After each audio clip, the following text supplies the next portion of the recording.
अकेले रहने के लिए हमेशा तैयार रहो, अकेले जीना भी सीखो।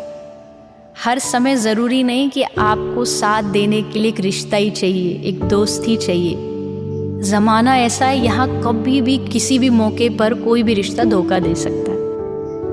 अपने आप को पहले से थोड़ा मजबूत रखोगे, स्ट्रॉन्ग रखोगे, तो चीज़ें तुरंत इफ़ेक्ट नहीं करेंगी। इंस्टेंटली आप डिप्रेस नहीं हो जाओगे, स्ट्रेस में नहीं आ जाओगे। आपको पता रहेगा मुझे इन चीज़ों को हैंडल करना है।